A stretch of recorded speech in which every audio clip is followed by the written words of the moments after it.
Hey there, I'm Alex. I've been playing Magic the Gathering for the past 30-ish years. I started out playing casually with my best friend in their bedroom, building decks out of a huge box of cards that they had. I moved on to playing on a local tournament level in around the time of Ravnica City of Guilds. I've since learned that Commander is my favorite format because Commander is a generally more casual play style. And in particular, my deck style tends to favor a thing called group hug, or what I might refer to as politics. Now, group hug is a thing where you give your opponent a lot of resources, and in particular, the reason I refer to it as politics is because I favor giving options instead of straightforward resources. The way I win is by knowing the options on the table the best, better than my opponents, and better exploiting them. I want my opponents to be at their strongest, so I'm going to give them plenty of land and mana and card draws so that they can get their combos and strongest creatures out. And I'm still going to beat them from that ground. I lay all of this out to let you know the perspective from which I'm going to be viewing cards. I currently have a 100 card Corona the False God deck that favors its politics theme. And so today I want to talk to you about one of the cards that I thought would be really good in it, but actually turned out maybe to not be. This card is Endless Whispers, right there. Endless Whispers is an enchantment. It costs 2 black and 2. It is originally from the set Fifth Dawn, and it reads, each creature has, when this when this creature is put into a graveyard from play, choose target opponent. That player puts this creature from the graveyard into play under his or her control at the end of the turn. So this text, it can be a little bit confusing to parse. However, the way it works is when you move your creature to the graveyard, whether it dies, whether it's sacrificed, whatever, you select one of your opponents. At the end of your turn, that opponent will get control of that creature. This might seem like a bit of a disadvantage, and upfront, like, for most decks, it probably is. However, there are decks that like to keep cards on the field or like to hand creatures to their opponents, and that is where Endless Whispers comes into effect.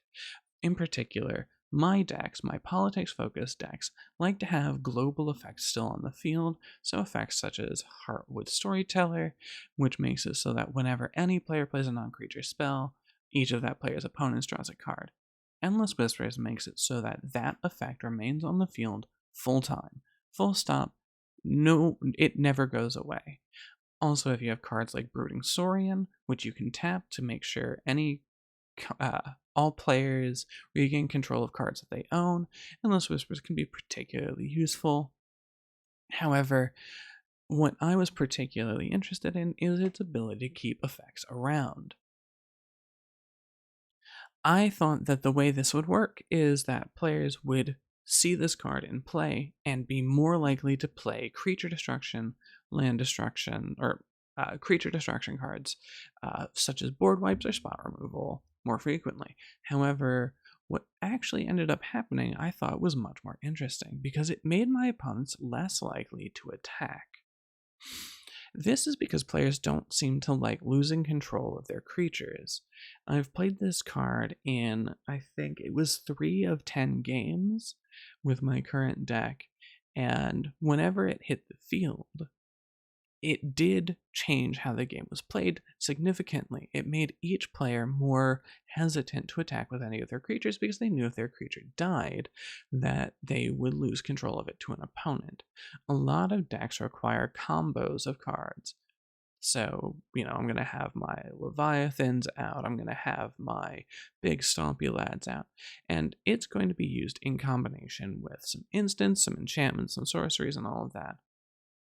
And if my creature dies at all and I have to hand it off to an opponent and I don't have the option to pull that card back out of my graveyard, it's going to be particularly hard for me to continue to play my deck in the way that I favor. Endless Whispers can be really, really good for opponents who like to keep combo pieces on the field but don't particularly need control of them. However, if that player needs control of their combo pieces, then Endless Whispers is going to make them much more hesitant to use the combo at all. This is going to make the game a little less fun. It's going to put your enemies in a weaker position. And overall, I think that while Endless Whispers is an interesting card, it's a very fun card to have in play, it's not going to have the effect of making your opponents more likely to attack, which is what I was banking on when playing the card. Anyway, hopefully I wasn't rambling too much. And if you are interested in more perspectives on Magic the Gathering from the perspective of somebody who favors commander, group hug, and politics themes, then hopefully the stuff I have to say going forward will interest you.